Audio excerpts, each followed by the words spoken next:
great developments. I'm joined by Senator Chris Murphy of Connecticut, who is here in New York. It's very nice to see you in person. Good to see you, Chris. What is your constituent response been like in the last, say, 24 hours? Yeah, absolutely overwhelming. And obviously, the main focus is on my constituents' belief that Dr. Ford is telling the truth and that Brett Kavanaugh, throughout his testimony, seemed to have a very loose grasp of the truth, even with respect to some minor details about his high school days. But I got to tell you, I got just as much input about his tone and his tenor.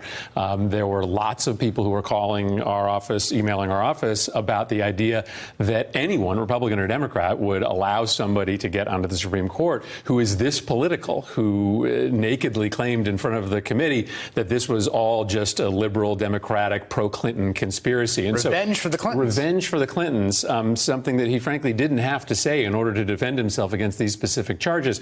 And so I would say I was a little surprised that there was as much concern about his demeanor as there was about the specific charges. So yesterday I felt like we witnessed, there's a lot of ways to parse yesterday, but a lot of people felt like something was wrong and breaking. I mean, wrong in that it felt like there was a kind of torture that was being imposed on Dr. Blasey Ford, the weirdness of the prosecutors who's hired and then discarded, and then also just a sense of people that there's some kind of like profound legitimacy crisis that we're watching happen in slow motion. You're a member of that body. Do you feel that way? Yeah, I don't think you can help but feel that way, because you just have to compare this back to prior similar hearings. In the Anita Hill hearing, you had 20 plus witnesses that were called, spanning several days. Here, you had 2 witnesses, even though you had other eyewitnesses who could add a lot to the discussion. So it does feel like something is fundamentally breaking. And I almost appreciate the fact that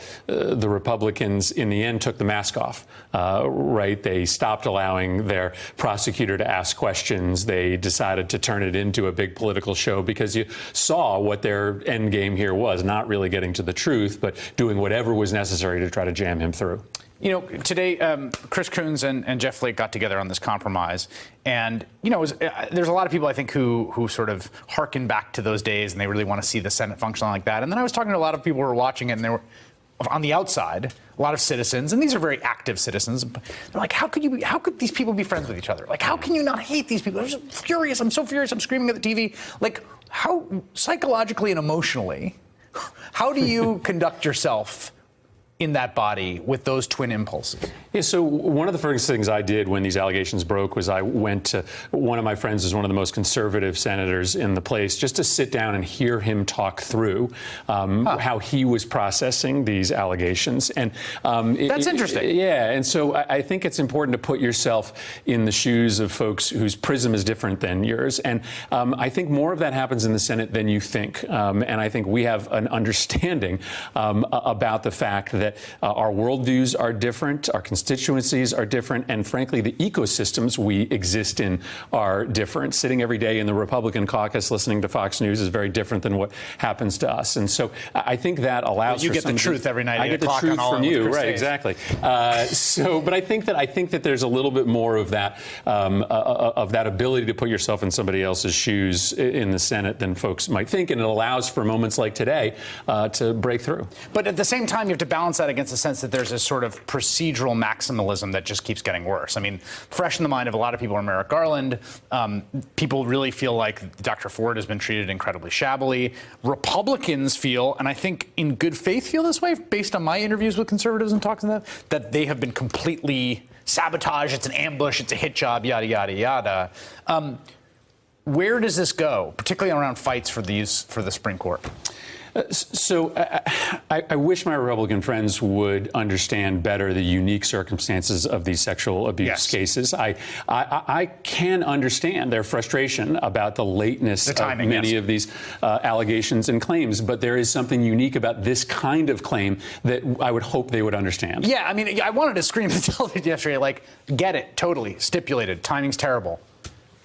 listen to what she's saying. Well, I mean, listen to what she's saying. Yeah, and listen, if this was a claim about, a guy misrepresenting his income on a mortgage, and that came out 2 days before the confirmation vote, then yeah, you might have a claim, you might have a contest, but this is something unique and different. What do you see happening this fall? I mean, we're 40 days away. You're running for re-election, as are many other people. How does the sort of politics of this moment connect to that day in November? Yeah, I mean, the fury is real out there, and I feel... Do people yell at you for not fighting hard enough? Sure. Yeah. All the time. All the time. And I just think that ultimately there's a bit of a tipping point, especially amongst women, in which they watched the way in which she was treated. They watched the fundamentally different way in which not only was he treated, but he was allowed to act a way that she never, that Dr. Ford would have never gotten away with. And that fundamental unfairness, there's no way that doesn't have an impact in the polls, not unlike it did in 1992 when many women who serve today in the Senate, like Dianne Feinstein, were elected. It's going to be a very different place come January up there. It's going to be fascinating. Yeah. It's like running a social experiment for the best. Senator Chris Murphy, thank you very much. Thanks a lot. Hey there, I'm Chris Hayes from MSNBC. Thanks for watching MSNBC on YouTube. If you want to keep up to date with the videos we're putting out, you can click subscribe just below me or click over on this list to see lots of other great videos.